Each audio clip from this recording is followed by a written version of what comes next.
Toyota Hiace. Ang gagawin ko dito, papalitan ko ng EGR. Ipapalit ko original na EGR. Ang problema nito, nalinis na yung intake at saka EGR. Ang problema yung check engine di mawala-wala. Pag ni-reset, nawawala, bumabalik ulit yung check engine. Kaya ang nakikita doon sa scanner, itong nakikita o EGR. Kaya ito yung papalitan ko, papalitan namin ng buo assembly. Ano.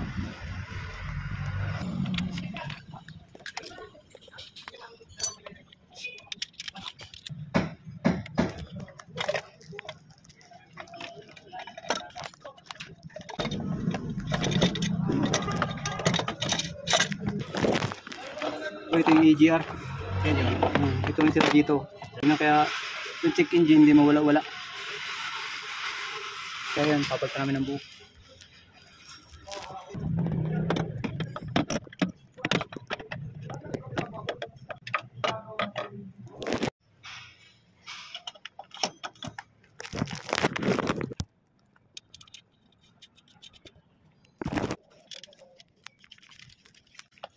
Kaya ang ginawa dito, nilinisan na yung intake nyan, throttle, ganun pa rin, lumalabas pa rin yung check engine, nai-erase tapos bumabalik.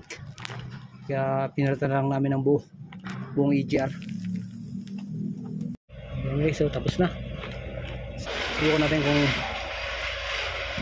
kung mawawala yung check engine.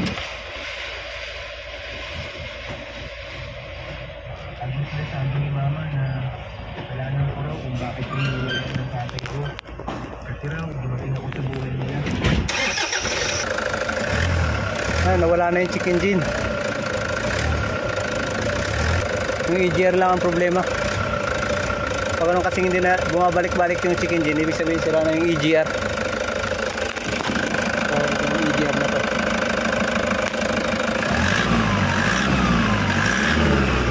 Wala na.